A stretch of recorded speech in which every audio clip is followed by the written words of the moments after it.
तर व्यवहारमा हेरौँ न हामी त्यत्रो परिषद त्यत्रो सबै मुलुकलाई नै प्रतिनिधित्व गर्ने चाहिँ पर्सनालिटीहरू भएकोमा त्यसले एउटा फिल्टर गर्छ भने त त्यो त अंशबन्ड गर्ने ठाउँ पो भयो, भागबन्ड गर्ने भयो।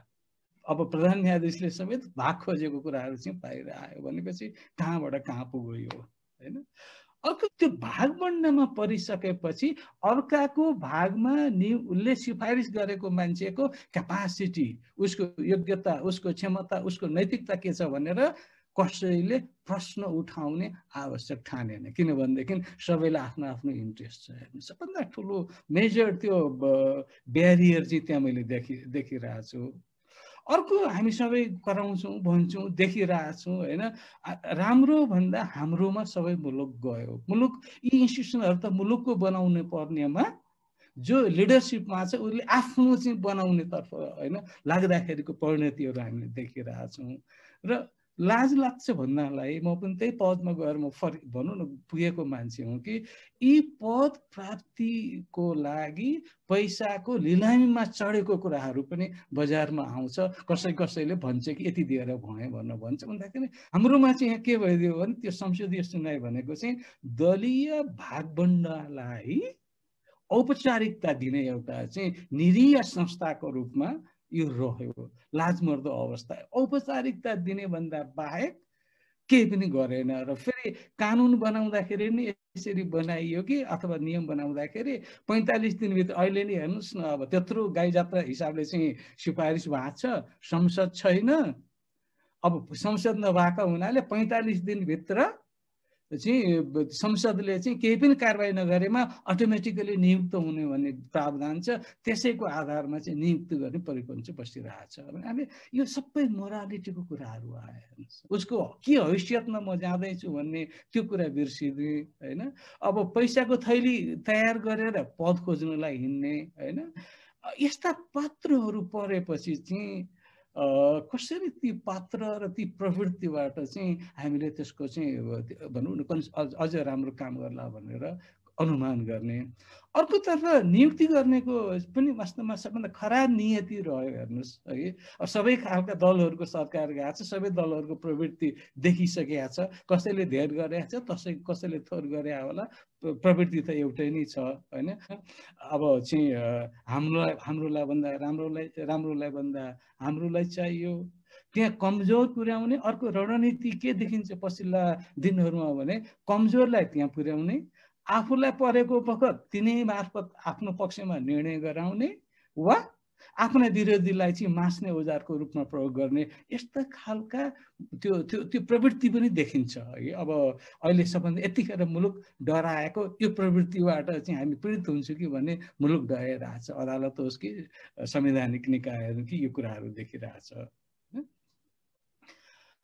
अर्को चाहिँ यो कस्तो हो भनेदेखि यी पदहरू भनेको सर्टेन राष्ट्रलाई जोगाउने पदहरू हुने, भनौँ न। यी 5-6वटा संवैधानिक निकायहरूले आफ्नो ठाउँमा रहेर काम गर्ने हो भने सरकारले त्यसरी चाहिँ जे पाए त्यही गर्नु नै सक्दैन, होइन? उसको हरेक बन्धनमा उसले उसकै पछि बन्धनहरू छ।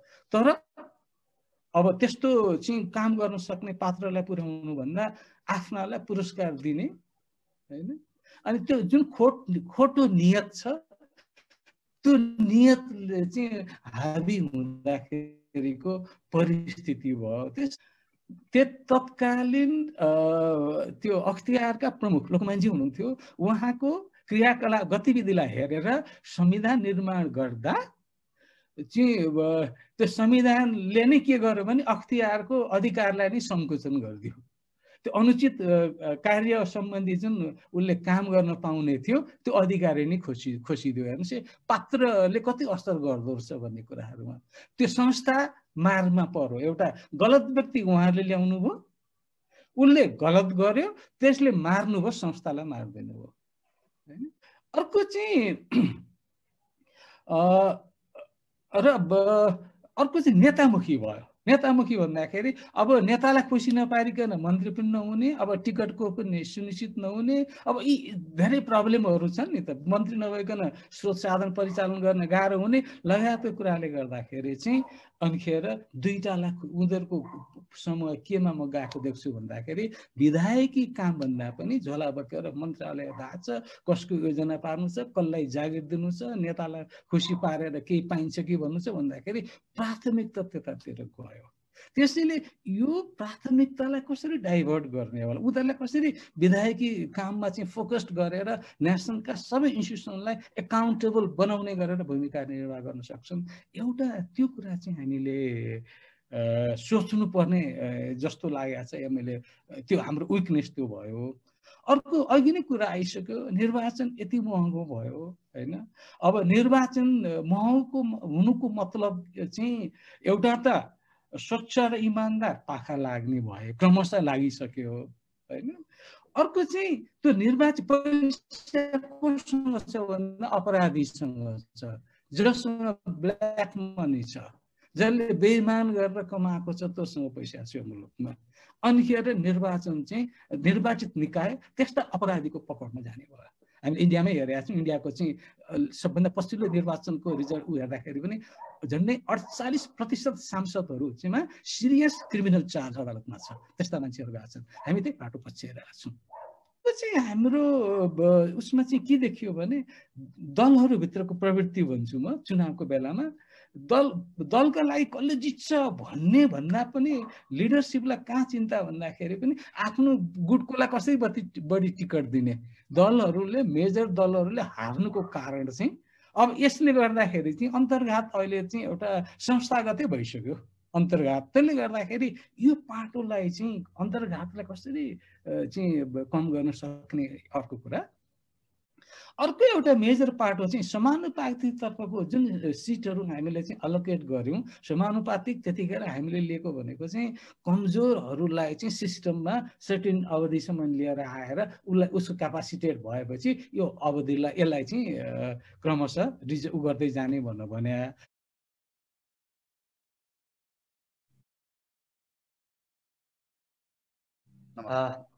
धन्यवाद ज्ञानेन्द्र सर। अब विषय वस्तुमा धेरै नगइकन म सिधै भोजराज सरसँग जान्छु। उहाँको लामो अनुभव छ प्रशासनिक रूपमा पनि र संवैधानिक अङ्गको प्रमुखको रूपमा पनि अनुभव छ र अन्तर्राष्ट्रिय क्षेत्रको निर्वाचन र सुशासनको विषयमा प्रशासन यन्त्रको बारेमा जुन अनुभव छ त्यो बारेमा सरले आफ्नो धारणा राखिदिनुहुनेछ।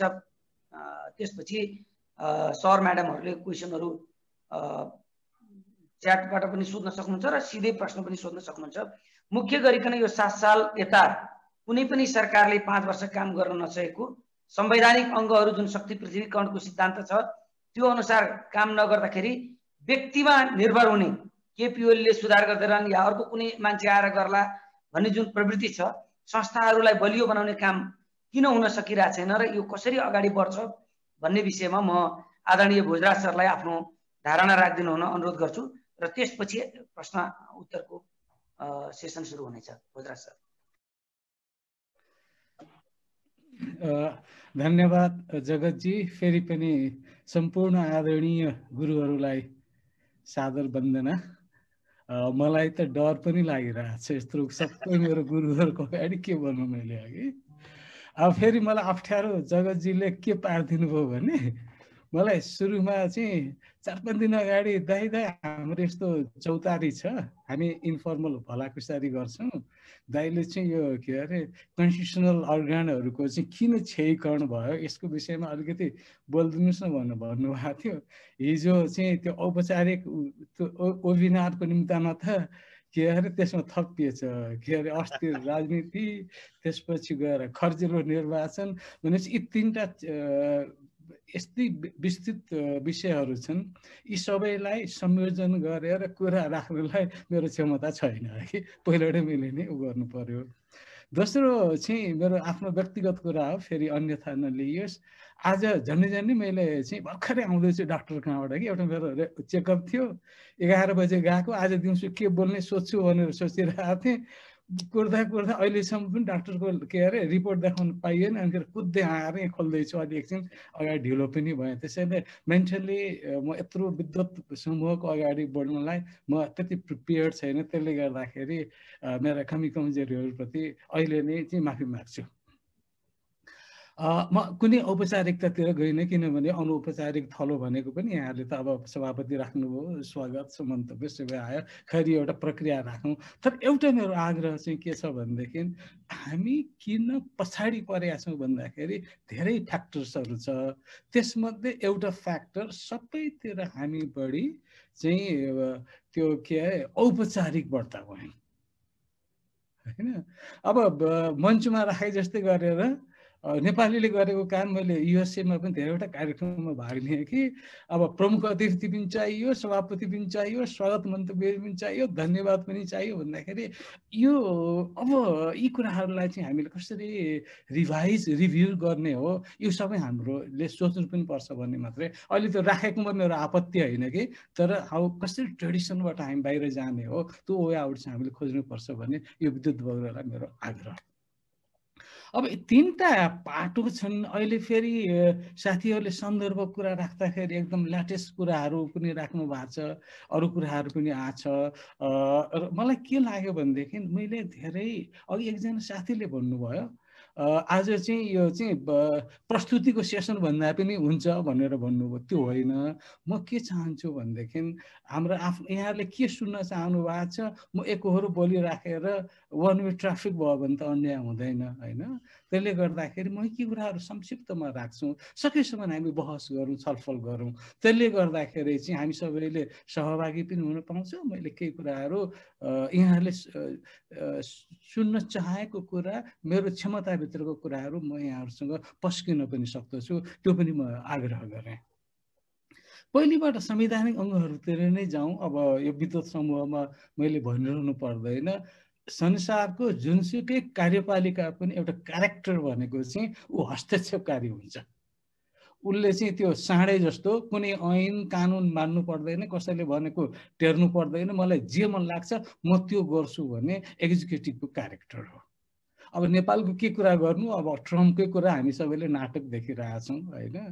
यी अवस्थाहरू हुन्छन्। त्यसले गर्दाखेरि त्यो प्रवृत्तिलाई रोक लगाउनको निमित्त इलेक्टेड त्यस नेतृत्वमा हुने त्यो प्रवृत्तिलाई चाहिँ एउटा वाञ्छित सीमाभित्र रहेर चाहिँ काम गरून् भन्नको निमित्त चाहिँ के अरे एउटा अघि नै शब्द आइसक्यो, यो चेक एन्ड ब्यालेन्स, नियन्त्रण र सन्तुलनको लागि चाहिँ संविधानले विभिन्न आयोगहरू गठन गर्यो होइन।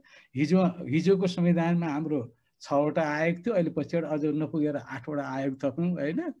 अब त्यो 8वटा आयोगको चाहिँ यसो यहाँहरूले हेर्नुभयो भनेदेखि त्यो पहिलोवटाको 6वटालाई चाहिँ एक किसिमको लेभलमा राखेका, पहिलोवटाको प्लस एउटालाई एक किसिमकोमा राखेका छ। अनि पछि चाहिँ जुन एउटा लास्ट मिनटमा कम्प्रोमाइज भएर आयोगहरूको त चाहिँ नाउँ राख्यो, यति हुने भनेर भन्यो, अरू कुरा कानुन बमोजिम हुनेछ भनेर चाहिँ कानुनलाई नै पन्स्याइदिने है। अर्थात् त्यसले अझ चाहिँ उसको नियन्त्रणमा लिएर आउने खालका प्रवृत्तिहरू चाहिँ संविधानले नै त्यो अवस्था देखाइदियो होइन। अझ तिनीहरूको त 10 वर्षभित्र रिभ्यू गर्ने भनेको छ, कामै गर्न नपाइकन रिभ्यूमा हामी जानुपर्ने एउटा चाहिँ त्यो अवस्था पनि छ। खैर त अब अर्को हाम्रै संविधानले हेर्दाखेरि पनि हाम्रो संविधानले चाहिँ त्यो कस्तो कल्पना गरेको छ भने मैले यज्ञ सरहरूको सबै सरहरूको अगाडि यो कुरा गर्ने मलाई अलिकति अप्ठ्यारो पनि लाग्छ, मेरो गुरुहरू हो होइन। अब यी निकायहरू स्वतन्त्र रहन्छन्, यी निष्पक्ष हुन्छन्, यी विवेकी हुन्छन्, यी संस्थाहरू, यिनीहरूमा प्रौढता हुन्छ, म्याचुरिटी हुन्छ र यिनीहरूले आफूभन्दा माथि उठेर अबभ द सेल्फ भएर चाहिँ कसैसँग डर नमानिकन संविधानलाई मात्र चिनेर काम गर्छ भन्ने त्यो खालको संस्था र व्यक्तिको हाम्रो परिकल्पना हो, संवैधानिक परिकल्पना होइन, हिजोदेखिकै परिकल्पना त्यो हो। त्यसैले अब योग्यतातिर हेर्दाखेरि पनि यो जुन अघि मैले भनेका कुराहरूलाई कसरी विभिन्न पक्षले त्यो ल्याएको छ भन्ने कुराहरूमा अलिकति कुराहरू जान्छु। योग्यताको कुराहरू भन्दाखेरि एउटा पढेको हुनुपर्छ भनेर भनेको छ, तर पढाइमा पनि दुई किसिमले चाहिँ कस्तो चाहिँ विभेद गरिदिएको छ भनेदेखि त्यसको पछाडि पनि नेगेटिभ कारण पनि हुनसक्छन्, म त्यसभित्र पर्दिनँ। एउटा कन्स्टिट्युसनल अर्गन बाहेक अन्त सबैतिर चाहिँ एउटामा स्नातकोत्तर भनौँ, अन्तमा स्नातक भए पुग्छ भनेर घटाइएको छ। यसको पछाडि पनि पोलिटिकल इन्ट्रेस्ट होला कि जस्तो मलाई लाग्दछ। अर्को महत्त्वपूर्ण पाटो चाहिँ राजनीतिकबाट अलग भएको, संविधानले परिकल्पना गरेको योग्यतामै भना नियुक्ति हुँदाका बखत कुनै राजनीतिक दलको सदस्य नरहेको भन्ने खालको गर्यो। यसमा म्याच्योर्ड मान्छे चाहिन्छ, अनुभवी चाहिन्छ भनेर कमसेकममा यति अनुभव हुनुपर्छ है भन्ने कुराहरू पनि गर्यो। अर्को यसले प्रौढता, अलिकति प्रौढता भयो, म्याच्युरिटी भयो भनेदेखि अलि विवेकसम्मत हिसाबले काम गर्छ भनेर 45 वर्ष पुगेको हुनुपर्छ भन्यो। र सबैभन्दा ठुलो यी गौण भए, सबैभन्दा ठुलो चाहिँ क्वालिफिकेसन चाहिँ उच्च नैतिक चरित्र भएको भनेको छ हैन, जसको व्याख्या भएको छैन। तर अब चाहिँ हामी सबैले एउटा इन्टिग्रिटीको, म्यान अफ द इन्टिग्रिटी अथवा woman of person of the integrity चाहिँ खोज्यो मुलुकमा। तर व्यवहारमा हामी सबैले देखेका छौँ नि, यहाँहरूले जुन देखिरहनु भएको छ, म नयाँ कुराहरू छैन मसँग हैन। राजनीतिबाट मुक्त बनाउने भनेकोमा चाहिँ कुनै पार्टीको सक्रिय सदस्य भएको अथवा भातृ सङ्गठनमा चाहिँ रहेका मान्छेहरूलाई नै ती संस्थाहरूमा पुर्याउने खालको चाहिँ हाम्रो सुरुदेखि नै एक किसिमको चाहिँ बस्यो, परम्परा बस्यो। त्यो अझ जकडिएर अझ त्यो चाहिँ बढी हौसिएर त जाँदै गरेको अवस्था छ। अब सबभन्दा पछिल्लो उदाहरण चाहिँ मलाई अब अहिलेकै करेन्ट एफेयर्सकै कुरा गर्दाखेरि मुस्लिम आयोगको अध्यक्षज्यू सम्भवतः नेकपाको केन्द्रीय सदस्य हुनुहुन्थ्यो। तर त्यसलाई चाहिँ अब ढाकियो, छोपियो अथवा त्यसलाई खोल्न दिइएन है, खोल्नु पर्ने संस्थाहरूमा दिइएन। अर्को चाहिँ अब भनौँ न, अदालत, सम्मानित अदालतमा नियुक्त भएका न्यायाधीशहरूले शपथ लिएपछि पहिलेबाट कृतज्ञता ज्ञापन गर्न दलको कार्यालयमा गएका कुराहरू, कुनै नौला कुराहरू भएनन् भन्दाखेरि राजनीतिबाट मुक्त बनाउन खोजियो संस्थालाई। व्यवहार हामीले यो लागू गर्यौँ हैन। यी दुईटामा तादात्म्यता नभएको अवस्था, क्षयीकरणको कुरा गर्दा म त्यतातिर जाँदैछु। अघि भनियो जुन उच्च नैतिकता भनियो, तर कस्ता कस्ता भयो अब सबै, अब यो धेरै छलफल पनि गर्नु जरुरी भएन हैन। भ्रष्टाचार नियन्त्रण गर्न गठित गरिएका संस्थाको प्रमुख नै भ्रष्टाचारको आरोपमा थुनिरहेको अवस्था छ। अब योभन्दा बढ्दा के व्याख्या गरौँ हैन, नजाउँ। अर्को चाहिँ यस्ता धेरै कुराहरू छ, अब नजाउँ। अब धेरै कुराहरूमा गनाएका व्यक्तिहरू चाहिँ त्यस्तो संस्थाको प्रतिनिधित्व गर्ने अथवा त्यसको नेतृत्व गर्ने ठाउँमा हामीले नै पुर्यायौँ हैन। अर्को कति मैले मैले पनि त्यो पदमा अलिकति हुन्थ्यो, म अलिकति मूर्ख हुँ। 6 वर्षलाई नियुक्ति भएको थिएँ, 2.5 वर्षमा काम सकेँ, म त्यसपछि राजीनामा गरेर हिँडेँ। 3.5 वर्ष बाँकी छँदै अघि कतिले मलाई त्यसलाई पागल पनि भन्यो। त्यो विषय होइन अहिलेको। तर त्यो पदमा पुगिसकेर त्यो पदलाई आधार बनाएर आफ्नो र आफ्नाको चाहिँ कसरी प्रगति गर्न सकिन्छ भन्ने समूह मैले देखेँ, भोगेँ अघि, यस्तो खालको त्यो कुरा। अर्को चाहिँ मैले अर्को के मेरो कटु अनुभव भनेदेखि एउटा उदाहरण दिन्छु। त्यो काम गर्नुको निमित्त भनेर सरकारले आफ्नो हैसियत जे दिनुपर्ने भनौँ न, मुलुकले उसलाई पारिश्रमिक दिएछ। अब त्यही काम गर्नुको निमित्त दिनको 3-4वटा मिटिङ राखेर त्यो 3-4वटा मिटिङको भत्ता खाइदिने खालको प्रवृत्ति पनि देखिएको छ भन्दाखेरि अब यो चाहिँ के हो उच्च नैतिक आचरण भनेको कुराहरू पनि असाध्यै नै मैले चाहिँ बुझ्न नसकेको विषय यो छ है। र वास्तवमा यी र यस्तै कारणले गर्दाखेरि आयो कमजोर रहे, बदनाम भए, आफ्नो क्रेडिबिलिटी राख्नबाट चुकेको अवस्था छ है, क्षयीकरण भइरहेको छ।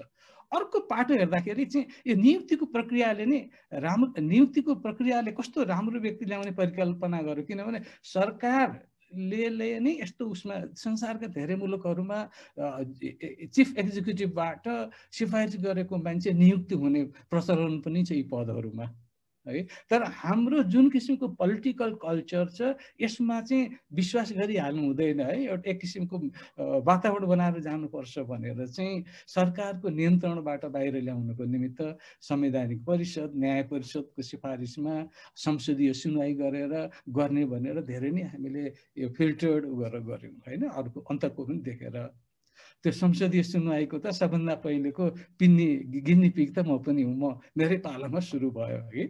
एनिवे, तर व्यवहारमा हेरौँ न हामी त्यत्रो परिषद त्यत्रो सबै मुलुकलाई नै प्रतिनिधित्व गर्ने चाहिँ पर्सनालिटीहरू भएकोमा त्यसले एउटा फिल्टर गर्छ भने त त्यो त अंशबन्ड गर्ने ठाउँ पो भयो, भागबन्ड गर्ने भयो। अहिले धेरै अगाडिको किन जाउँ, अहिलेकै पछिल्लो घटनामा अब प्रधान न्यायाधीशले समेत भाग खोजेको कुराहरू चाहिँ बाहिर आयो भनेपछि कहाँबाट कहाँ पुग्यो यो, होइन? अर्को सबभन्दा ठुलो हाम्रो विकनेस कहाँ भयो भने यसरी भागबन्डमा गयो दलीय, अब त दलबाट अदालततिर पनि भागबन्डमा गएको कुराहरू आयो। त्यो भागबन्डमा परिसकेपछि अर्काको भागमा उसले सिफारिस गरेको मान्छेको क्यापासिटी, उसको योग्यता, उसको क्षमता, उसको नैतिकता के छ भनेर कसैले प्रश्न उठाउने आवश्यक ठानेन, किनभनेदेखि सबैलाई आफ्नो आफ्नो इन्ट्रेस्ट छ। हेर्नु सबभन्दा ठुलो मेजर त्यो ब्यारियर चाहिँ त्यहाँ मैले देखिरहेको छु। अर्को हामी सबै कराउँछौँ, भन्छौँ, देखिरहेछौँ, होइन? राम्रो भन्दा हाम्रोमा सबै मुलुक गयो। मुलुक यी इन्स्टिट्युसनहरू त मुलुकको बनाउनु पर्नेमा जो लिडरसिपमा छ उसले आफ्नो चाहिँ बनाउने तर्फ, होइन, लाग्दाखेरिको परिणतिहरू हामीले देखिरहेछौँ। र लाज लाग्छ भन्नलाई म पनि त्यही पदमा गएर म भनौँ न पुगेको मान्छे हुँ कि यी पद प्राप्तिको लागि पैसाको लिलामीमा चढेको कुराहरू पनि बजारमा आउँछ। कसैले भन्छ कि यति दिएर भएँ भन्छ भन्दाखेरि म विश्वास गर्न सक्दिनँ कि हाम्रो नैतिकता कहाँ पुगेको छ यो मुलुकको। अब अर्को चाहिँ हामीले त्यो यो संवैधानिक परिषदले तलमाथि गरिहाल्छ कि भनेर चाहिँ उसलाई राखियो के अरे संसदीय सुनवाई गर्ने, होइन? हामीले अमेरिकाको अरू कन्ट्रीको सुनेका छौँ नि अब अहिले चाहिँ बाइडेनले नियुक्ति गरिरहेछ। त्यो नियुक्ति भएको मान्छेले कसरी बोलिरहेछ भनेदेखि यदि सिनेटले मेरो अनुमोदन गर्यो भनेर त्यो शब्द राखेर चाहिँ उनीहरूले त्यो सुरु गर्छन्, होइन? हाम्रोमा चाहिँ यहाँ के भइदियो भने त्यो संसदीय सुनवाई भनेको चाहिँ दलीय भागबन्डलाई औपचारिकता दिने एउटा चाहिँ निरीह संस्थाको रूपमा यो रह्यो। लाजमर्दो अवस्था। औपचारिकता दिने भन्दा बाहेक केही पनि गरेन। र फेरि कानुन बनाउँदाखेरि नि यसरी बनाइयो कि अथवा नियम बनाउँदाखेरि 45 दिनभित्र, अहिले नि हेर्नुहोस् न, अब त्यत्रो गाई जात्रा हिसाबले चाहिँ सिफारिस भएको छ, संसद छैन। अब संसद नभएको हुनाले 45 दिनभित्र चाहिँ संसदले चाहिँ केही पनि कारबाही नगरेमा अटोमेटिकली नियुक्त हुने भन्ने प्रावधान छ। त्यसैको आधारमा चाहिँ नियुक्ति गर्ने परिपन्च बसिरहेछ। हामी यो सबै मोरालिटीको कुराहरू आयो है। अर्को हामीले अलिकति सुरुको म यहाँलाई ब्याकग्राउन्ड पनि भन्छु। 63-64 को जुन द्वन्द्व व्यवस्थापनको क्रममा चाहिँ दुईटा अपोजिट फोर्सहरू पावरमा भएको बेला ब्यालेन्स पनि गर्नुपर्ने अवस्था भयो भनेर केही कुराहरू चाहिँ अब त्यतिखेरको संविधानले नै के भनेको थियो भने यस्तो नियुक्तिहरू अथवा राज्यका प्रमुख कामहरू चाहिँ सहमतिको आधारमा गरिनेछ भन्ने भएको थियो। त्यो सहमतिको आधारमा पदहरू वितरण पनि भयो। त्यो एउटा विशेष परिस्थितिमा गरिएको कुराले चाहिँ निरन्तरता पाएर हाम्रोमा त त्यो त संविधानभन्दा अझ बलियो ऊ पो भयो हाम्रो ऊ चाहिँ भनौँ न यो हाम्रो जुन व्यवहार चाहिँ त्यस्तो हुन गयो। अर्को त्यो पदमा पुग्ने मान्छेहरूलाई चाहिँ भनौँ न स्वतन्त्र रूपले काम गर्न सकोस् भनेर यस्तो पूर्ण सुरक्षाको अनुदिया चाहिँ प्रत्याभूत गरेको छ संविधानले।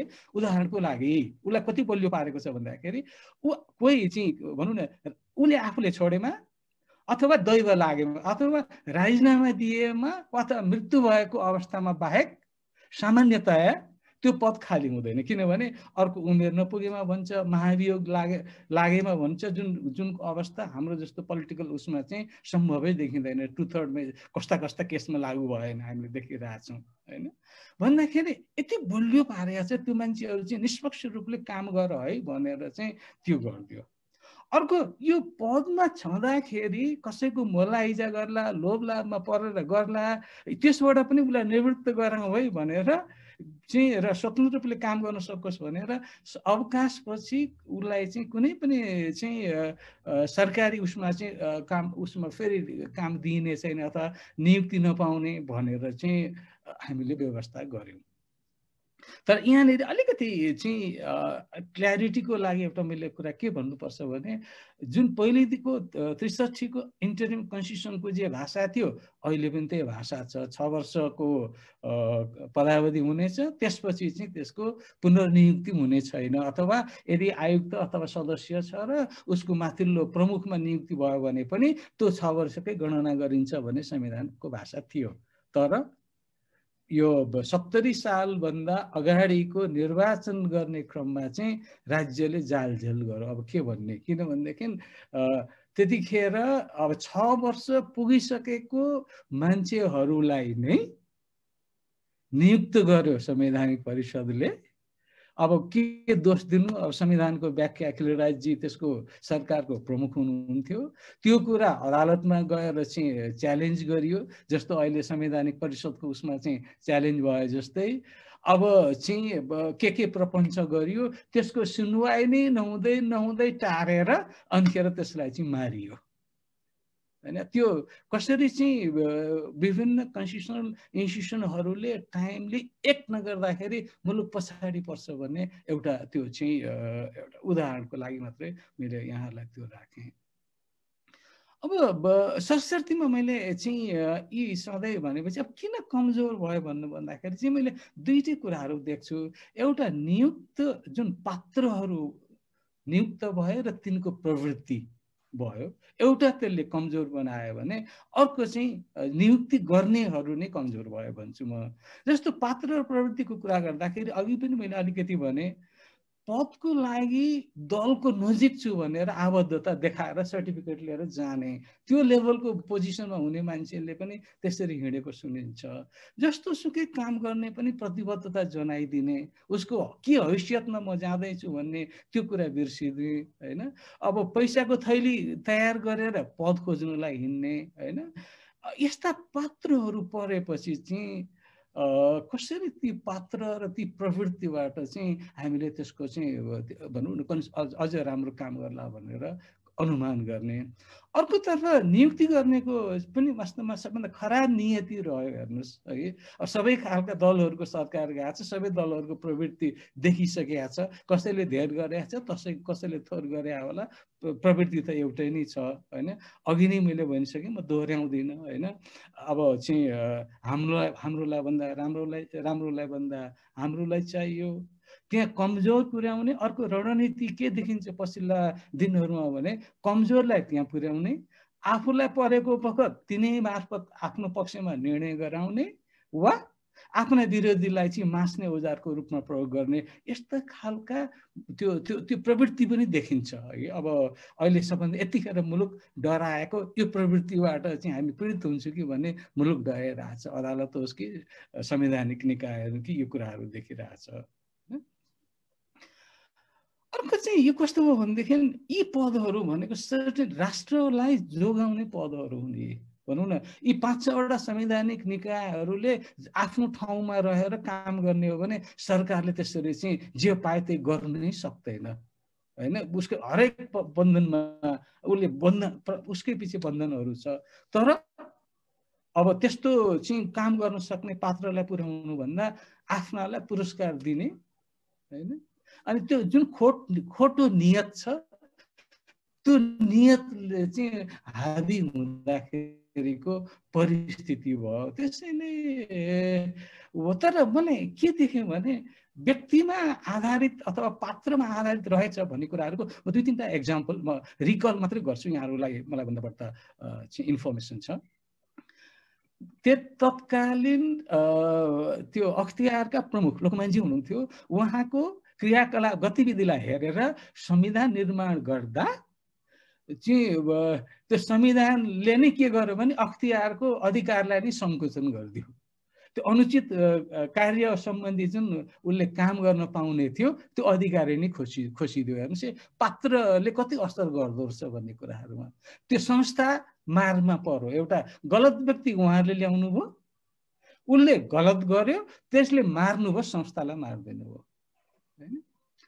अर्को पछिल्लो चाहिँ योभन्दा अगाडि जुन 74का 3टा निर्वाचन हुने क्रममा जुन किसिमको चाहिँ मिडियाले जुन किसिमले सामान खरिद बिक्री त्यहाँ आर्थिक अनियमितताका कुराहरू जुन बाहिर लिएर आयो त्यो सुन्दाखेरि मलाई त्यो संस्थामा म थिएँ भन्ने कुरा मलाई लाज पनि लाग्छ। मलाई असल त्यहाँ थिएँ भन्न पनि मलाई सक्दिनँ। भने एक किसिमको पदीय गरिमा नहुँदाखेरिको चाहिँ ऊ हुन्छ। गर्न सक्दाखेरि हुने कुराहरू म एउटा चाहिँ जस्तो पहिलेको आयोगले चाहिँ मन्त्रीहरूलाई पनि कारबाही गरेको, प्रधानमन्त्रीलाई पनि पुर्जी काटेर चाहिँ बोलाउन खोजेकै हो, अदालतले रोकेको हो हैन। त्यसमाथि चाहिँ अब भनौँ न त्यत्रा प्रहरीका चिफहरूलाई चाहिँ मुद्दा चलाएर उसमा पुर्याएकै हो। गर्न चाहँदाखेरि त हुँदो रहेछ हैन। त्यो चाहने वातावरण कस्तो थियो, कसले बनाइदियो, त्यो अर्को पाठो हो हैन। त्यो हुँदो रहेछ। र अर्को दुईटा कुरा म आफ्नै विषयमा भन्छु, फेरि यो मफाइ गर्यो भन्ने चाहिँ नजाओस्, असाध्यै डर लाग्छ हैन। अब त्यतिखेर 64को निर्वाचनको वातावरण बनाउने क्रममा केही पनि नभएको बेला चुनाव मात्रै गर भन्छन्, गर्नेले केही पनि गर्दैन हैन। पटक पटक त्यतिखेरको राष्ट्राध्यक्षको भूमिका निर्वाह गर्नुभएका चाहिँ प्रधानमन्त्रीज्यू लगायत सबै दलका नेताहरूलाई बारम्बार आयोगमा बोलाएर मिडियाको अगाडि राखेर तपाईँहरू काम गर्नुहोस्, होइन भने तपाईँहरूले जवाफदेही लिनुपर्छ, तपाईँहरू जिम्मेवारी हुनुपर्छ भनेर कति भन्नु पर्यो त्यो अवस्थाले हैन। त्यो सक्दाखेरि त हुँदो रहेछ। त्यतिखेर चाहिँ हामीले कुनै पनि त्यो संस्थाको भन्नु पदाधिकारी कसैकोमा पनि जाने होइन, सरकारकोमा भनेर एक किसिमको हामीले उ बनाएको थियौँ हाम्रो चाहिँ भनौँ न त्यो कोड। अब कोही पनि तर हरेक हाम्रो काम पर्दाखेरि चाहिँ गृहमन्त्रीजी आउनु पर्यो भनेपछि गृहमन्त्री सर र झन्डा हलाएर त्यहाँ आउनुहुन्थ्यो। त्यसले एउटा आयोगको चाहिँ गरिमा त्यसको एउटा चाहिँ बढाइदिएको थियो हैन। त्यस किसिमको पनि गर्न त सकिँदो रहेछ। र एउटा लास्टको म भन्छु, यो समावेशी कुरा, यो जुन निर्वाचन प्रणाली भन्नु कतिलाई पच्या छैन, कतिलाई पच्या छ, कतिलाई पच्या छैन, त्यो आफ्नो ठाउँमा, तर मुलुकको त्यो आवश्यकता थियो। त्यो समावेशी बनाउने क्रममा चाहिँ अधिकांश दलहरूको चाहिँ र त्यतिखेरको सरकारको पनि मानसिकता के थियो भनेदेखि उम्मेदवारीमा चाहिँ समावेशी बनाउने, फाइनल लिस्टमा चाहिँ जुन सेलेक्सन गर्नेमा चाहिँ दलहरूले आफू खुसी गर्ने भन्ने खालको चाहिँ त्यो लाइनमा गएको थियो। त्यो किसिमको कानुन फाइनलाइज गर्ने जुन त्यतिखेर भनौँ न त्यतिखेरको संसदीय समितिको बैठकमा उहाँहरूले त्यस अनुसारको कानुन फाइनलाइज गर्ने भयौँ भनेर भन्दाखेरि म र मेरो निर्वाचन आयोगको सबै टिम हामी त्यहाँ थियौँ। मैले विनम्रतापूर्वक भन्नु पर्यो, यो निर्वाचन भनेको द्वन्द्व व्यवस्थापनको लागि गरिने निर्वाचन हो। त्यस्तो प्रतिनिधित्वको समावेशिता नहुने कानुन बनाउनु हो भनेदेखि त्यसले द्वन्द्वको व्यवस्थापन गर्दैन। द्वन्द्वको व्यवस्थापन नगर्ने चुनाव म गर्न सक्दिनँ, म गर्दिनँ। मलाई कर गर्नुहुन्छ भनेदेखि यो पदबाट निवृत्त भएर हामी टिम नै निवृत्त भएर तपाईँहरू अर्को टिम बनाउनुहोस्। त्यो लेभलसम्मको डायलग गर्नु परेको थियो भन्दाखेरि त्यो मेरो कन्स्टिट्युसनल जिम्मेवारी थिएन। सबै कुरा दिएपछि गर्दा हुन्थ्यो, तर राष्ट्रप्रति जिम्मेवारी बोध भएको नाताले त्यो गरियो। अब ती ठिक थिए बेठिक थिए, अब इतिहासले भन्ने कुराहरू भए। त्यसले गर्दाखेरि चाहिँ यी अवस्थाहरू हुन् है।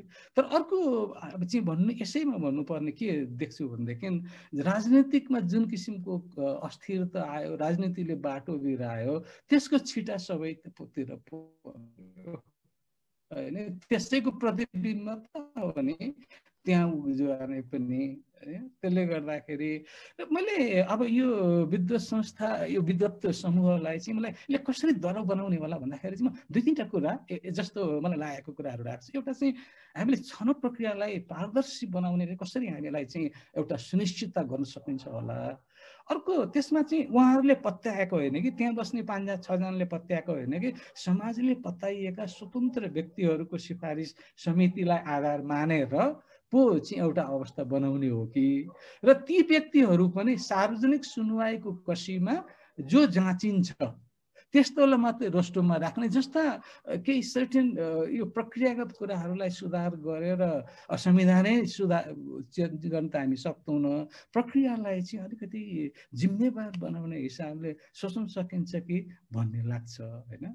त्यसले गर्दाखेरि म त्यति नै गएँ, यो किन कमजोर भयो भन्ने कुरामा अलि लामो व्याख्या गरेँ, माफ पाऊँ। अब निर्वाचनको क्रममा चाहिँ अब यो महाभारत नै छ मसँग भित्र, मैले सबैको समय पनि लिनु हुँदैन, धेरै समय गइसक्यो, अब 10-15 मिनटभित्र म सक्छु। एउटा चाहिँ हामीले जुन किसिमको यो निर्वाचन प्रणाली लिएर आयौँ द्वन्द्व व्यवस्थापन गर्ने क्रममा, त्यो प्रणालीले कमसेकम एउटा मुलुकको ठुलो हिस्सा जो निर्वाचित निकाय वा नीति निर्माण तहमा हिजो थिएन हैन, तिनलाई हामीले ल्याउन त सक्यौँ नि। म दुईटा उदाहरण दिन्छु, यहाँहरूले अन्यथा नलिदिउँ होला। हाम्रो मुलुकमा दलित र ब्राह्मणको, पहाडी ब्राह्मणको जनसङ्ख्या करिब करिब एउटै छ, 13-14% को हाराहारीमा है। हाम्रो त्यो 64 को निर्वाचन भन्दा अगाडिको दलितको संसदको प्रतिनिधित्व हेर्ने हो भनेदेखि एकपल्ट 0.5% भएको छ, होइन भने कुनै पनि निर्वाचनमा चाहिँ निर्वाचित भएर नआएको अवस्था है। भने अब अर्कोतिर त्यही जनसङ्ख्या भएको ब्राह्मणको सेयर चाहिँ कति थियो भन्दाखेरि 44-45% पुगेको थियो संसदमा। द्वन्द्व यो मुलुकमा किन भयो हैन? अनि यस्ता किसिमका जुन हाम्रो द्वन्द्वको कारक तत्त्वहरू थियो, एउटा चाहिँ पोलिसी मेकिङमा पुग्न सकिन भन्ने, त्यसलाई हेर्नको निमित्त चाहिँ जुन किसिमको पोलिसी लिएर आयो, कमसेकम कम्प्लिट नभए पनि केही चाहिँ त्यसले एउटा जस्टिस दिन सक्यो हैन। अब कस्ता पात्र आए, के आए, त्यो अर्को बहसको कुरा हो, तर समूहगतले चाहिँ मेरो प्रतिनिधित्व गर्न पाएँ भने एउटा आधार पायो। महिलाकै कुरा गरौँ होइन, त्योभन्दा अगाडि 5% महिला चाहिँ म्याक्सिमम चाहिँ भएको थियो भने त्यो प्रयासबाट 33%लाई बढ्ता हामीले लिएर आउन सक्यौँ होइन। अर्को यो जुन निर्वाचित निकायलाई चाहिँ मुलुकको डेमोग्राफी अनुसारको फेस दिन सक्ने चाहिँ अवस्था हुन सक्यो होइन, यी भयो। तर अब कमजोरीका धेरै पाटोहरू छन्, अब म 2-4 पाटोहरू मात्रै भन्छु। एउटा चाहिँ अब किन संस्थाहरू कमजोर भयो भनौँ न, धेरै चाहिँ हाम्रो गभर्नेन्स कमजोर हुँदै गयो भन्दाखेरि मलाई चाहिँ लागेको के छ भनेदेखि अहिलेको निर्वाचन भनेको कि त नेतामुखी र क्षेत्रमुखी भयो। सबैले आफ्नो प्रधानमन्त्री भइसकेका मान्छेलाई पनि आफ्नै क्षेत्रमा टावर बनाउनु छ, आफ्नै क्षेत्रमा मात्रै सबै त गर्नु छ हैन। मुलुकको हुनै सकेनन्, कुनै पनि नेसनल लेभलको लिडर मुलुकको भएन, क्षेत्रको भयो र आफ्नो मतदाताको मात्रै भयो हैन। अर्को चाहिँ नेतामुखी भयो। नेतामुखी भन्दाखेरि अब नेतालाई खुसी नपारिकन मन्त्री पनि नहुने, अब टिकटको पनि सुनिश्चित नहुने, अब यी धेरै प्रब्लमहरू छन् नि त। मन्त्री नभइकन स्रोत साधन परिचालन गर्न गाह्रो हुने लगायतको कुराले गर्दाखेरि चाहिँ अनिखेर दुईटालाई उनीहरूको समूह केमा म गएको देख्छु भन्दाखेरि विधायकी काम भन्दा पनि झोला बोकेर मन्त्रालय धाछ, कसको योजना पार्नु छ, कसलाई जागिर दिनु छ, नेतालाई खुसी पारेर केही पाइन्छ कि भन्नु छ भन्दाखेरि प्राथमिकता त्यतातिर गयो। त्यसैले यो प्राथमिकतालाई कसरी डाइभर्ट गर्ने होला, उनीहरूलाई कसरी विधायकी काममा चाहिँ फोकस्ड गरेर नेसनलका सबै इन्स्टिट्युसनलाई एकाउन्टेबल बनाउने गरेर भूमिका निर्वाह गर्न सक्छन्, एउटा त्यो कुरा चाहिँ हामीले सोच्नुपर्ने जस्तो लागेको छ। मैले त्यो हाम्रो विकनेस त्यो भयो। अर्को अघि नै कुरा आइसक्यो, निर्वाचन यति महँगो भयो हैन। अब निर्वाचन महँगो हुनुको मतलब चाहिँ एउटा त स्वच्छ र इमान्दार पाखा लाग्ने भए, क्रमशः लागिसक्यो हैन। अर्को चाहिँ त्यो निर्वाचन कोसँग छ भन्दा अपराधीसँग छ, जससँग ब्ल्याक मनी छ, जसले बेइमान गरेर कमाएको छ, त्योसँग पैसा छ मुलुकमा। अनिखेर निर्वाचन चाहिँ निर्वाचित निकाय त्यस्ता अपराधीको पकडमा जाने भयो। हामी इन्डियामै हेरेका छौँ, इन्डियाको चाहिँ सबभन्दा पछिल्लो निर्वाचनको रिजल्ट हेर्दाखेरि पनि झन्डै 48% सांसदहरू चाहिँ सिरियस क्रिमिनल चार्ज अदालतमा छ, त्यस्ता मान्छेहरू गएका छन्। हामी त्यही बाटो पछ्याइरहेका छौँ। अब त्यस्ताको पैसा चाहिँ लिएर जितेपछि त अनिखेर के गर्नु भन्नु, उनीहरूको हातमा गयो सबै। नन स्टेट एक्टर्सको हातमा चाहिँ स्टेट जाने एउटा बाटो बन्यो। अर्को चाहिँ अब हामी सबैलाई भनौँ न खड्केको कुरा भनेको चाहिँ हाम्रो जस्तै सिस्टम हो नि त। न्युजिल्यान्डमा त्यस्तो भर्खरको महिलाले नेतृत्व पायो, अस्ति भर्खर चाहिँ फिनल्यान्डमा 32 वर्षकोले नै प्रधानमन्त्री हुने होइन अवस्था आयो, बेलायतमै पनि हाम्रो जननी भन्छौँ 40-42 वर्षमा प्रधानमन्त्री पायो भनेपछि हामीमा किन यो चाहिँ मट्टीतेलको लाइन जस्तो गरेर चाहिँ लाइनमा जो अगाडि छ त्यसले मट्टीतेल पाउने, पछाडिको जतिसुकै आवश्यकता पनि नपाउने जस्तो भयो क्या। त्यसले यसलाई कसरी चाहिँ रिभिजिट गर्ने होला, जसले गर्दाखेरि सक्षम क्रियाशील र नयाँ जेनेरेसनले चाहिँ लिडरसिप लिन सकोस् भन्ने खालको चाहिँ यो एउटा भनौँ यसमा हामीले त्यो इनिसियोर गर्न सक्यौँ। अर्को चाहिँ हाम्रो उसमा चाहिँ के देखियो भने दलहरूभित्रको प्रवृत्ति भन्छु म चुनावको बेलामा दलका लागि कसले जित्छ भन्ने भन्दा पनि लिडरसिपलाई कहाँ चिन्ता भन्दाखेरि पनि आफ्नो गुटकोलाई कसरी बढी टिकट दिने। दलहरूले मेजर दलहरूले हार्नुको कारण चाहिँ अब यसले गर्दाखेरि चाहिँ अन्तर्घात अहिले चाहिँ एउटा संस्थागतै भइसक्यो अन्तर्घात। त्यसले गर्दाखेरि यो पाटोलाई चाहिँ अन्तर्घातलाई कसरी चाहिँ कम गर्न सक्ने अर्को कुरा। अर्को एउटा मेजर पाटो चाहिँ समानुपातिक तर्फको जुन सिटहरू हामीले चाहिँ अलोकेट गऱ्यौँ, समानुपातिक त्यतिखेर हामीले लिएको भनेको चाहिँ कमजोरहरूलाई चाहिँ सिस्टममा सर्टेन अवधिसम्म लिएर आएर उसलाई उसको क्यापासिटेट भएपछि यो अवधिलाई यसलाई चाहिँ क्रमशः गर्दै जाने भने। तर यो त अंशबन्डा पो भयो, सबैलाई अंशबन्डा लाग्यो गर्दाखेरि चाहिँ यो अंशबन्डाको मोडालिटी भन्दा त साह्रै कमजोर परेकोलाई हुक गर्ने पो सिस्टम हुनुपर्ने जस्तो लाग्छ मलाई होइन। अब यिनै कुराहरूको फेरि म यति मात्रै राखेँ। अब खर्चको कुरा गर्दाखेरि अलिकति अब चन्द्रमणिजीको अघि तथ्याङ्क उहाँले दिनुभयो, धेरै धेरै धन्यवाद। 20 अरबको कुराहरू है कस्तो राम्ररी राख्नुभयो। हामीसँग त्यस्तो सिस्टमेटिक स्टडी भएको छैन। तर एउटा 74-75 को निर्वाचन पछाडि चाहिँ एउटा संस्थाले अध्ययन गरेको थियो। त्यो अध्ययनले के देखायो भन्दाखेरि चाहिँ उसको खर्चको मोटामोटी चाहिँ त्यो 3टा चुनाव स्थानीय तह, प्रोभिन्सियल र चाहिँ नेसनल लेभलको पार्लियामेन्ट 3टा निर्वाचनमा चाहिँ सरकार, निर्वाचन आयोग र दल अथवा उम्मेदवारको तर्फबाट 1,32 अरब चाहिँ खर्च भएको चाहिँ एउटा मोटामोटी उसले हिसाब देखाएको छ। अब त्यसको ब्रेकडाउन गर्दाखेरि चाहिँ अब लोकल इलेक्सनमा गभर्मेन्टको तर्फबाट 18.5 अरब जति भएको छ हैन। दल र उम्मेदवारको तर्फबाट चाहिँ 51 अरब भन्दाखेरि जम्मा झन्डै नै 69 अरबको हाराहारीमा चाहिँ खर्च छ। संसद र प्रोभिन्सियल उसमा पनि सरकारको तर्फबाट 17 अरब अनि दल र उम्मेदवारबाट चाहिँ 46 अरब गरेर चाहिँ झन्डै 63 अरबभन्दा बढ्ता चाहिँ खर्च भएको भनेर चाहिँ त्यो स्टडीले देखाएको छ। अर्को काठमाडौँ उपत्यकाभित्र गरिएको एउटा चाहिँ 10 वटा निर्वाचन क्षेत्रको प्रमुख दलका चाहिँ 3टा दलको उम्मेदवारहरूको गरेर 30 वटाको खर्चको फलोअप गर्यो एउटा संस्थाले। सिन खर्चहरू गर्दै जाँदाखेरि उसको कन्क्लुजन के छ भन्दाखेरि हाम्रो त 25 लाखको सिलिङ हो, हार्नेले के अरे जित्नेको एभरेज खर्च 2,49,00,000 छ। त अन्सिन खर्च त कति छ त्यसभित्र छैन। हार्नेको पनि एभरेज खर्च 1,49,00,000 छ भन्दाखेरि त त्यसले के देखायो भने जोसँग पैसा छ त्यसले जित्छ भन्ने खालको प्रवृत्ति त्यसले पनि देखायो। त्यसले गर्दाखेरि तर अब व्यक्तिहरूले कुरा गर्दाखेरि मसँग नि इन्फर्मल उम्मेदवारले कुरा गर्दाखेरि यसपालि त मैले त 15 करोड खर्च गरेँ, अर्कोले 20 करोड खर्च गरेर जित्यो भनेर भन्छ। हेर्नुहोस् भन्दाखेरि हामी कहाँ पुग्यौँ, कहाँ लगेर हामी कहाँ ल्यान्ड हुन्छौँ होइन, कहाँ क्र्यास गर्छौँ हामी त्यो डर लागिरहेको छ। त्यसैले यी सबै कुराहरूको जुन मैले अलिकति पृष्ठभूमि भने सुधारको लागि के गर्ने होला भन्दाखेरि चाहिँ मलाई अब त्यसमा अलि धेरै जान हामी छलफल गरौँला होइन। एउटा संसदलाई र त्यो निर्वाचित निकायले बलियो पार्नै पर्छ होइन। त्यो बनाउन अलिकति नयाँ पुस्ताले चाहिँ नेतृत्व लिने गर्नको लागि निर्वाचन खर्च कम गर्न समय चाहिँ हामीले केही कम्प्रोमाइज गर्नुपर्ने आवश्यकता छ। एउटा भ्यालु, एउटा प्रिन्सिपल, एउटा हाम्रो मान्यता राखेको यो सिस्टम हाम्रो भन्ने छ, त्यसलाई हामीले चाहिँ कन्टिन्यू गर्ने हो कि मुलुकलाई बचाउने हो, दुईटा विकल्प छ। है।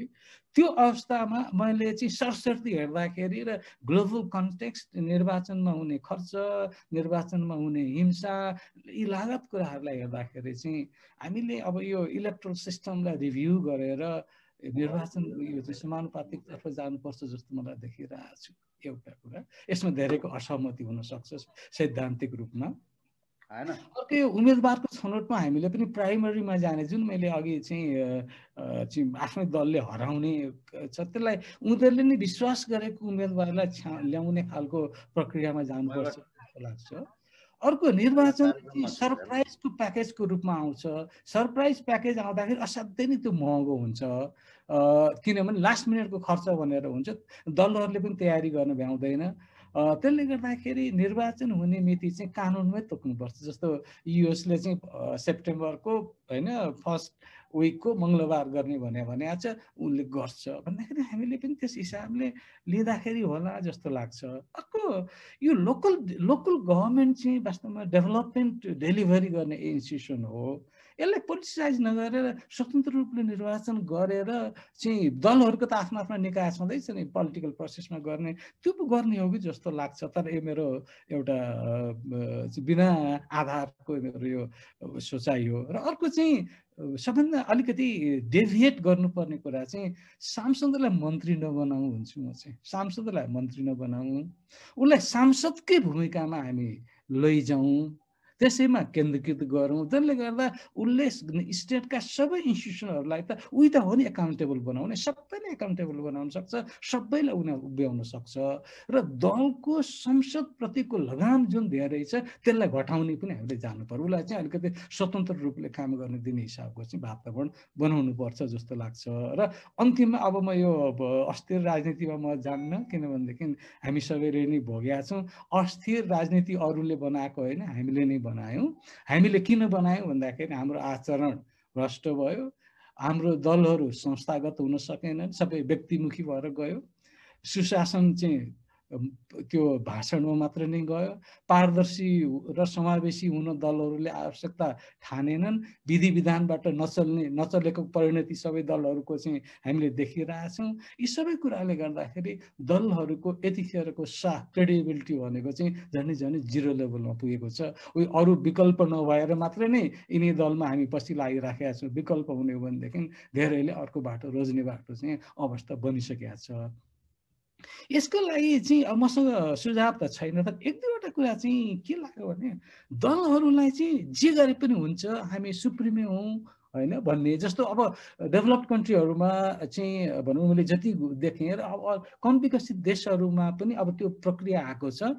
एकपल्ट त्यो पदबाट निवृत्त भइसकेको मान्छेले फेरि नेक्स्ट गभर्मेन्टको विषयमा त उसले केही कुरा पनि गर्दैन, चर्चा पनि गर्दैन, एकदम क्राइसिस अवस्थामा आएको अवस्थामा बाहेक होइन, चुनाव र विशेष परिस्थितिको समयमा बाहेक त्यो चाहिँ दलहरू त त्यो सर्पको चाहिँ त्यो हिउँदमा सर्प जमिन मुनि भए जस्तै हुन्छन्।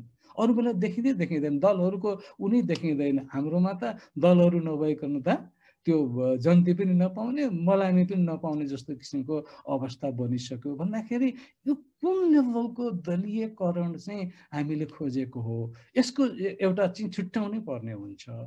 अर्को दलहरूलाई चाहिँ यसरी साख गिराउनेमा अर्को पाटो के देखिएको छ भने दलहरूले आफू र सरकारको भिन्नता देख्न छोडे। दलै सरकार हुँ र त्यो किसिमको प्रवृत्ति आएको छ होइन। त्यसले गर्दाखेरि त्यहाँ एउटा त डिमार्केसन त छ, त्यो डिमार्केसनलाई चाहिँ कसरी हामीले खोज्ने होला जस्तो लाग्छ। मैले छोटो बोल्छु भन्दा पनि अलिकति लामो बोल्ने, माफ पाऊँ, यो चाहिँ मैले एउटा मलाई मनमा लागेको कुराहरू भनौँ। अब बिदा हुन्छु, अब हामी केही छलफल गरौँ। नमस्कार, धन्यवाद। भोजराज सर, धेरै विषयमा भोजराज सरले भनिसक्नु भएको छ। खालि कानुनहरूमा चाहिँ सम्पूर्ण अधिकार दिने तर संस्थागत विकासमा चाहिँ रेस्पोन्सिबल नहुने जुन प्रवृत्ति छ नि त्यसलाई हटाउन के गर्न सकिन्छ होला भोजराज सर? संस्था नबन्ने एउटा व्यक्तिले सुधार गरिदिन्छ भनेर त्यसैमा ठिक छ, राम्रो कुरा उठाउनु हो। मैले पोइन्ट भन्छु भनेको छुट्याएको छु पनि। धेरै संसार भनौँ न अहिले जुन हामी अलिकति विकसित भएका, अलिकति राम्रो अवस्थामा भएको, अलिकति सुशासनमा गएका मुलुकहरू भनेको चाहिँ उनीहरूको क्यारेक्टर केले काम गर्छ भन्दाखेरि उनीहरूसँग चाहिँ इन्स्टिट्युसन छ होइन, प्रणाली छ, सिस्टम छ, प्रक्रिया छ र यी संस्थाले गरेको कामप्रति जनतामा विश्वास छ हैन।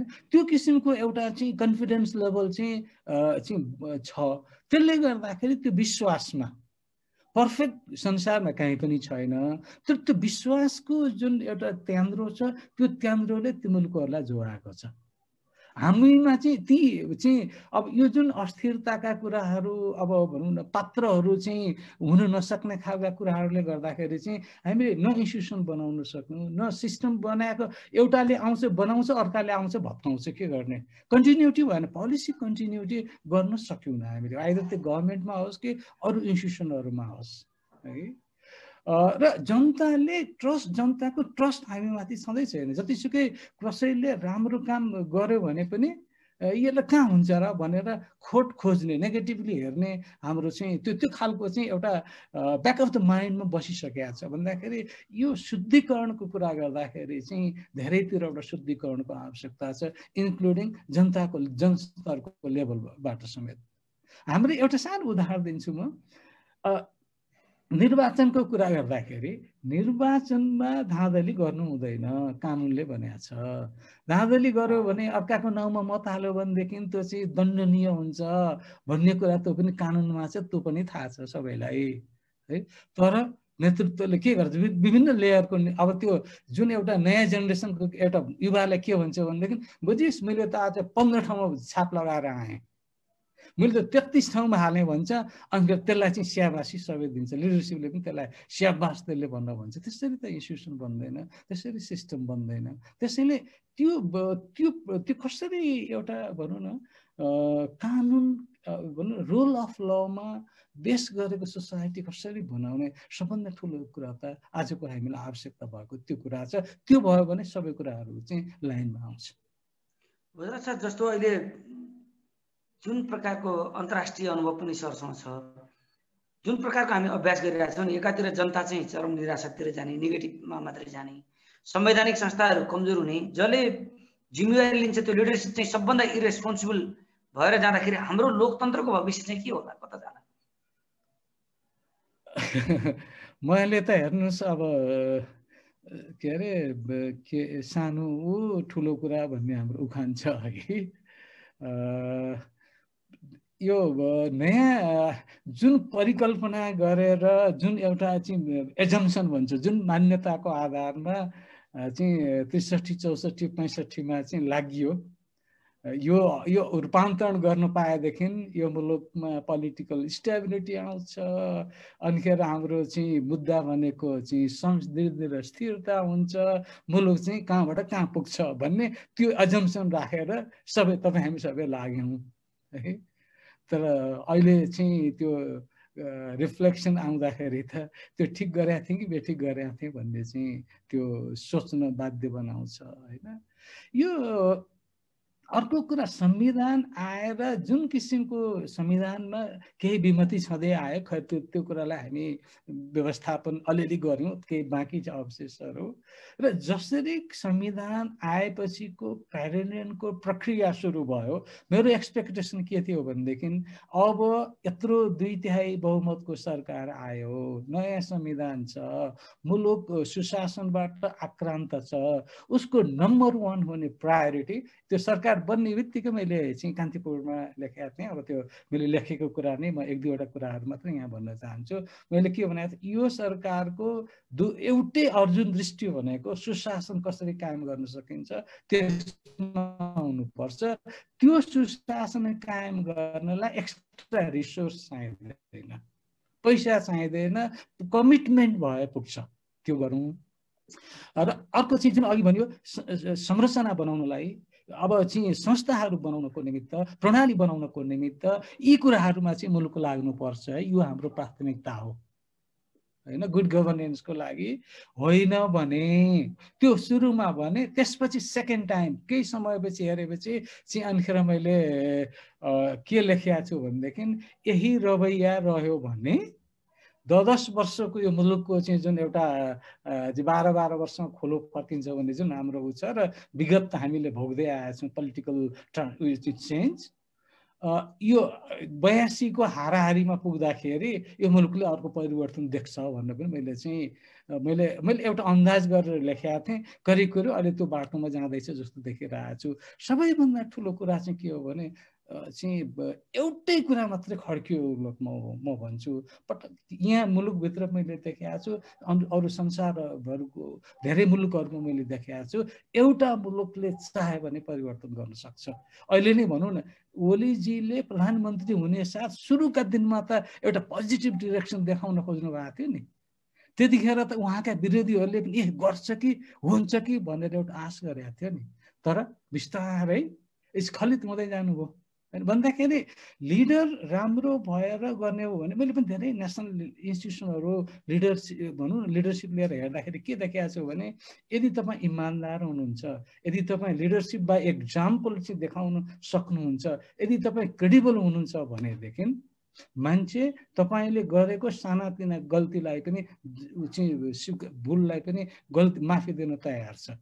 तर अब हाम्रो लिडरसिपमा त के हो भनेदेखि त्यहाँ पुगेपछि अहम ब्रह्मा मै विष्णु मै महेश्वर मैले जे भने पनि हुन्छ मलाई कानुन पनि चाहिँदैन केही पनि चाहिँदैन भनेर त्यो क्या असनको साँडे जस्तो भयो भन्छु म। यो त हाम्रो लिडरसिप भने त जे गरे पनि हो नि होइन कसैलाई टेर्नु पनि नपर्ने अनि त्यो लिडरसिप भएपछि कसरी अरू परिवर्तन हुन्छ। जस्तो यसैमा छ नि सर जस्तो अहिले नेपालको राजनीतिमा राणा बाहेक कुनै पनि प्राइम मिनिस्टर 5 वर्ष गएनन् त्यसपछि बहुमतको सरकार आयो भने स्थायित्व हुन्छ भन्यो 2टा इलेक्सन भयो बहुमतको सरकार पनि बन्यो त्यो पनि चलेन अहिले 2/3 सरकार पनि अब चलेन र मान्छेहरू भनिरहेछन् कि अब यसको समाधान भनेको प्रत्यक्ष निर्वाचित कार्यकारी प्रमुख हो भन्ने एजेन्डा अहिले नयाँ आइरहेछ। के यो समाधान हो वा एटिट्युड या यिनीहरूको प्रवृत्ति या कार्यशैलीमा परिवर्तन हो सरको विचारमा सरको अनुभवले के भन्छ? अलिकति चाहिँ हेर्नुहोस् हाम्रो मैले 1-2वटा पात्रहरू गभर्मेन्टभित्र भएको मन्त्रीहरू चाहिँ भनौँ सबै बदमासहरू होइन साथै सज्जनहरूसँग पनि मैले काम गर्न पाएँ महादुर्जनहरूसँग पनि काम गर्नु पर्यो होइन नाउँ नलिउँ। त्यो जुन सज्जन एउटा चाहिँ म केही पनि काट्दिनँ म केही पनि गर्दिनँ भन्ने जुन मन्त्री हुनुहुन्छ है उहाँले त्यो कार्यकर्ताबाट खाएको गाली मतदाताबाट खाएको गाली पर्खा त फेरि फर्केर त आउलास भनेर यसरी गाली गर्छ है। अनि सबैले चाहिँ भन्ने त्यो आफ्नो मान्छे भएको बेला यही मौका हो सबै त मैले अथवा हामीले पाउनुपर्छ भन्ने मानसिकता त्यो छ हामी धेरैमा है। अब हाम्रो क्यारेक्टर हामी आफ्नै क्यारेक्टर हेरौँ न आफ्नो पक्षमा कसैले कानुन काटिदियो भनेदेखि दङ्ग पर्छौँ यसले त कानुन काटेर मेरो पक्षमा गर्यो भनेर हामी त्यो आफूले त्यो गल्ती गर्यो भनेर भन्दैनौँ। अलिकति त्यस्तै सुविधाले अर्काले पायो भने त्यही मान्छेलाई चाहिँ अनिखेर चाहिँ कहीँ संसारमै नभएका शब्दहरू प्रयोग गरेर गाली गर्न थाल्छौँ भन्दाखेरि हामी पनि सुध्रिनु पर्ने आवश्यकता छ होइन। तर त्योभन्दा भन्दै पनि म के भन्छु भनेदेखि लिडरहरू छाडा भए अहिलेसम्म भन्नुहोस् न हाइएस्ट लेभलको करप्सन कहाँबाट भएको छ क्याबिनेट भएको छ केबाट पोलिसी डिसिजनको नाउँमा चाहिँ कहाँबाट हुन्छ भन्दाखेरि मन्त्रालयहरूले निर्णय गर्यो भनेदेखि अख्तियार लाग्छ भनेर भन्यो अनि हाइएस्ट करप्सनको फाइलहरू चाहिँ क्याबिनेटमा लग्यो क्याबिनेटमा लगेपछि त प्राइम मिनिस्टर सबैको सहमति नभएको त हुने होइन अनि त्यहाँबाट चाहिँ पोलिटिकल फन्डको नाउँमा चाहिँ करप्सन हुन्छ त्यसलाई चाहिँ अख्तियारबाट बाहिर राख्ने। अहिले पोलिसी 2टा पोलिसी डिसिजन हेर्नुहोस् न भर्खरैको अब त्यो कानुन त फाइनलाइज सायद भएन क्या अरे अख्तियारमा चाहिँ आफ्नो मान्छे लाने होइन त्यो आफ्नो छँदैछ त्योभन्दा पनि त्यहाँ 5 वर्षभित्र 5 वर्ष उनीहरूको 5 वर्षको अवधि हुने आफूले नियुक्त गरे मान्छे कुनै पनि विषयको 5 वर्षभित्र चाहिँ उजुर बाजुर गरिसक्नु पर्ने त्यसपछि नलाग्ने भनेपछि त त्यस्ता खालका भ्रष्टाचारलाई प्रोत्साहन दिने गरेर चाहिँ हाइएस्ट लेभल लाग्यो नि हैन। अब अर्को चाहिँ अब यस्ता खालका कुराहरू चाहिँ त्यसले कसरी एकाउन्टेबल बनाउने सिस्टममा त ल्याएर त हुँदैन। तर मलाई एउटा चाहिँ विश्वास के छ भने तपाईँको प्रश्नमा चाहिँ अघि नै मैले भने अलिकति चेक एन्ड ब्यालेन्सको उसलाई चाहिँ हामीले अझ रिभिजिट गर्नुपर्छ कन्स्टिट्युसनको एउटा। अर्को संसदलाई बलियो पार्नु पर्यो, संसदले चाहिँ एकाउन्टेबल त्यो इलेक्टेडलाई पनि गर्ने र उसलाई कसरी रिकल गर्न सकिन्छ भनेर। जनताले रिकल त गर्ने होइन, संसदले रिकल गर्न सक्ने किसिमका आधारहरू पनि तयार गर्नुपर्छ र चाहिँ कमसे कम सबै जनताले टेस्टेड गरेको मान्छे त्यो क्यारेक्टर नभइकन चाहिँ त्यति सहज नहुन पनि सक्छ जस्तो लाग्छ जित्नलाई। त्यसैले एकपल्ट त्यो परीक्षण गरे पनि के पो फरक पर्ला र भन्ने लाग्छ मलाई पनि। हस्, धन्यवाद भोजराज सर, महत्त्वपूर्ण विचारको लागि यहाँको अनुभव सेयर गरिदिनु भयो। म फ्लोर ओपन गर्न चाहन्छु। हाम्रो विद्युत प्राध्यापक सर म्याडमहरू हुनुहुन्छ, उहाँहरूको तर्फबाट आएको प्रश्नलाई लिइदिनु हुन म केशव सरलाई अनुरोध गर्छु। धन्यवाद जगत सर। विशेष गरी भोजराज सरले धेरै कुराहरू राखिसक्नुभयो।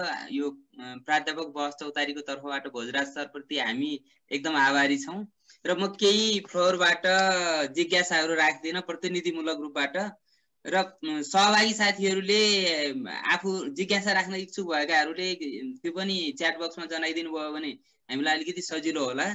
म केही प्रतिनिधिमूलक रूपबाट नेपाल विज्ञान तथा प्रविधि प्रतिष्ठानका पूर्व उपकुलपति प्राध्यापक डाक्टर जीवराज पोखरेल सर हाम्रो बीचमा हुनुहुन्छ। जीवराज सर, हजुरले केही जिज्ञासा छ भने संक्षिप्त रूपमा।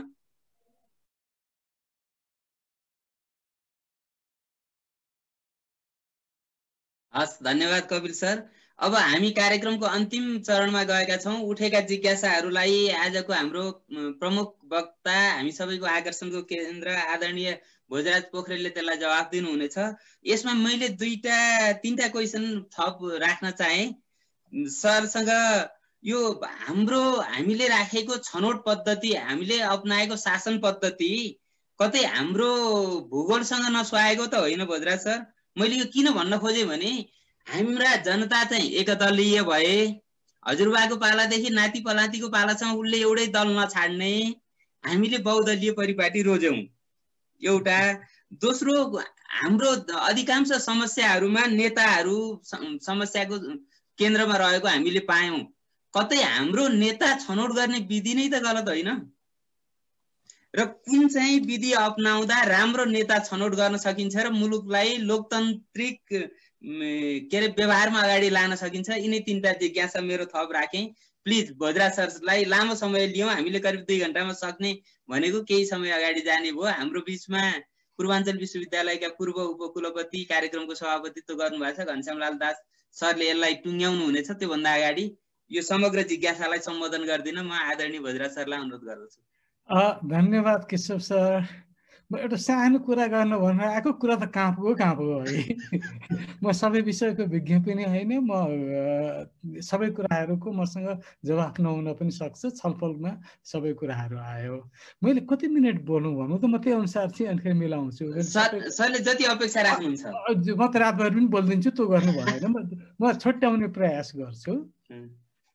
सबभन्दा म अलिकति केही क्वेसनहरूमा जान्छु अनि जनरलाइज गर्छु।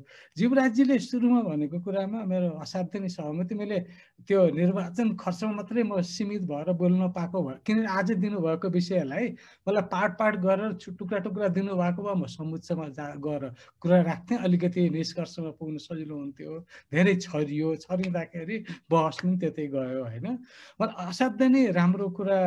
मलाई पनि दलहरूलाई चाहिँ यो छाडा भए, पोलिटिकल फन्डिङको नाउँमा भ्रष्टाचार बढ्यो, यसलाई नियन्त्रण गर्नलाई स्टेट फन्डिङ गर्ने हो कि भन्ने मलाई पनि लागेको छ। त्यो प्रपोजल म सधैँ गरिआएको छु, त्यसमा मेरो सहमति।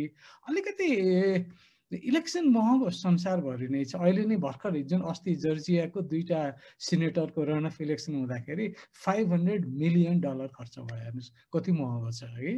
अब तर त्यहाँ एउटा के छ भने ट्रान्सपरेन्सी, कसले कति पैसा दियो र कहाँ गयो भने देखिन्छ। हाम्रोमा त्यो नहुनु चाहिँ हामीलाई ठुलो भयो।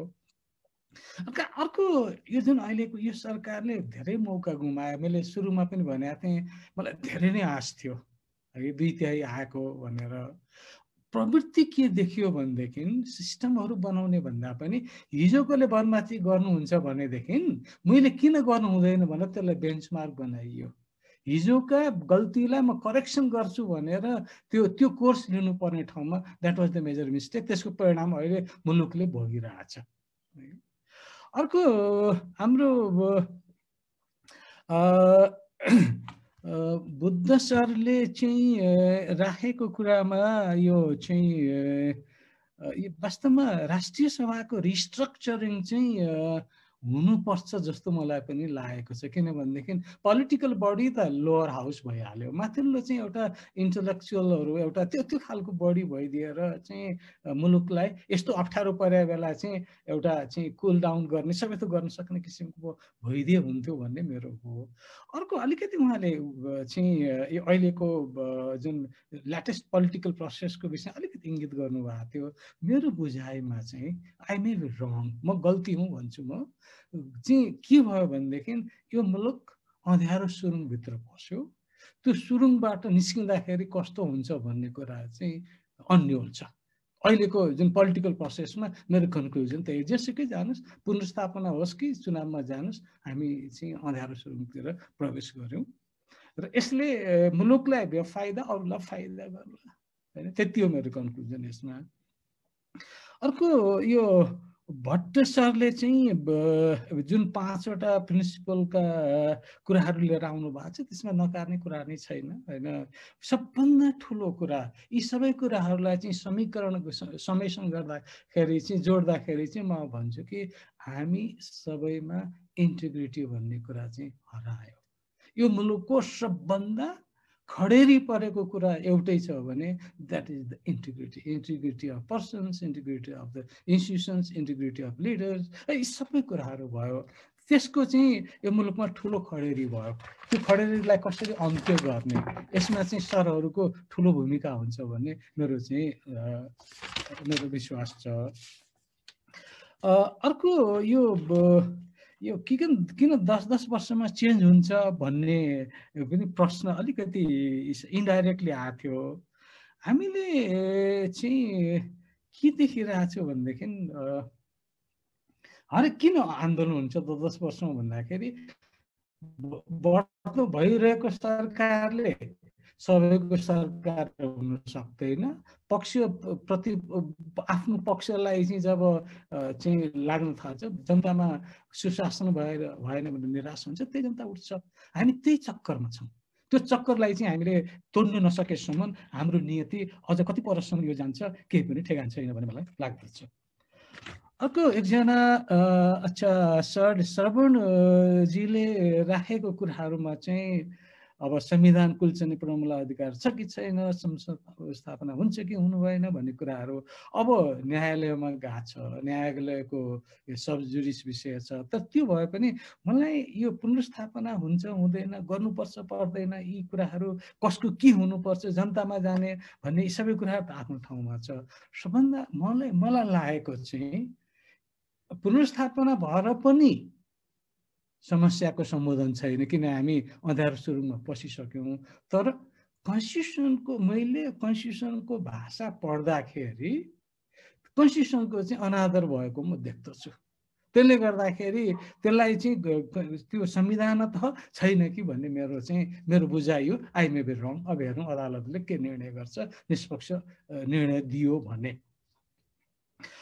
अर्को कविराज सरले चाहिँ यो कसरी चाहिँ यो संविधानभित्र लान सकिन्छ, यो राष्ट्रपति प्रमुख सबैको कुराहरू सबै नै कुनै एउटा क्रेडिबिलिटीको प्रश्न उठाउनु भएको छ। वास्तवमा जसलाई हामीले विश्वास गरेर मुलुक सुम्प्यौँ, मुलुक जसले लिएको छ जिम्मा, त्यसले गैर जिम्मेवारी गरेपछि के गर्ने हेर्नुहोस् त। त्यसले गर्दाखेरि अब यसको विकल्प भने त अघि पनि भनेको थिएँ, एउटा अलिकति चाहिँ हामीले एउटा लिगल्ली एउटा इस्यु आएको छ, पछि कुरा गरौँला।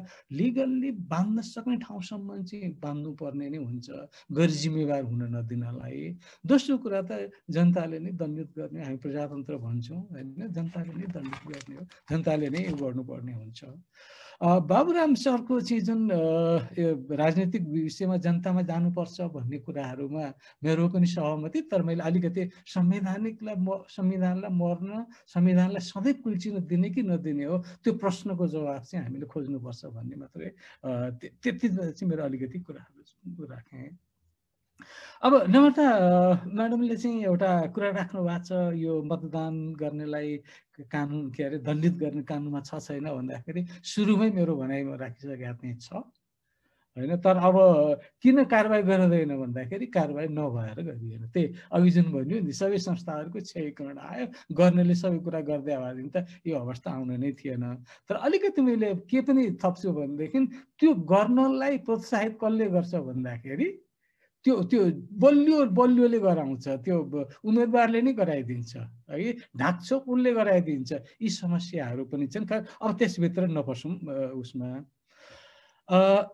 मैले उहाँले खासै के अरे विभूति रञ्जन झा सरले भनेको कुराहरूमा अब मेरो विमति काहीँ पनि छैन। तर यो राष्ट्रिय सभा भनौँ न, प्रतिनिधि सभालाई विघटन गर्दाखेरि उसलाई थाहै नदिकन गरियो भने यो त के हो भने कानुन मिचेर गरेपछि त के लाग्छ र गर्नु हुँदैन, ज्यान मार्नु हुँदैन भनेर त कानुनमा लेखेको छ, ज्यान त मारिराखेको छ नि होइन।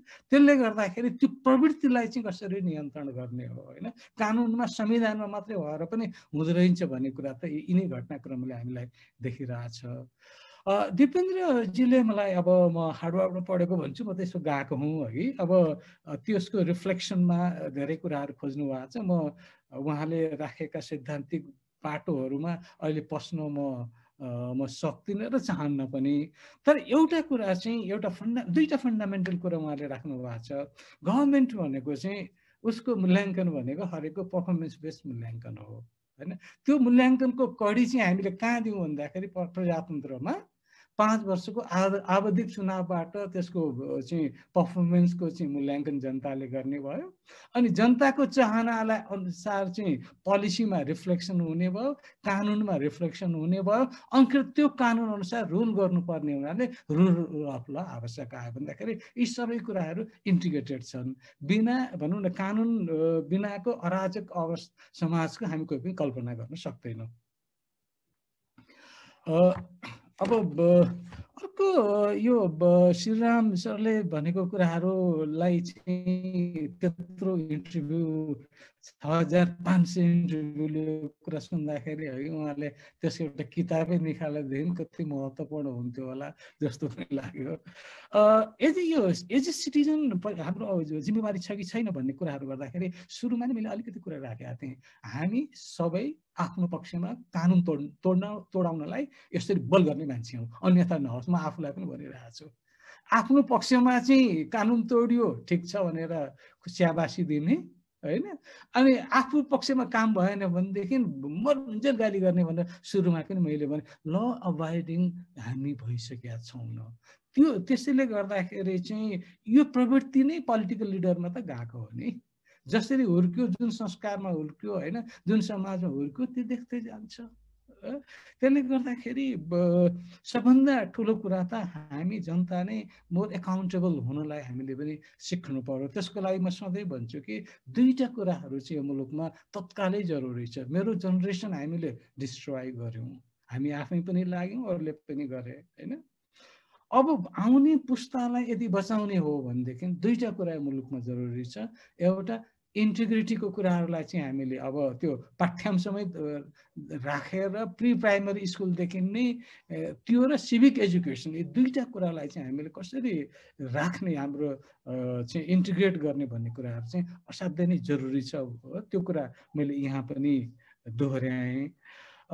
अर्को यो दिपेन्द्रजीले इन्ट्रेस्टिङ क्वेसन सोध्नु भएको छ, सायद त्यो जवाफ दिन मसँग हैसियत राख्दिनँ।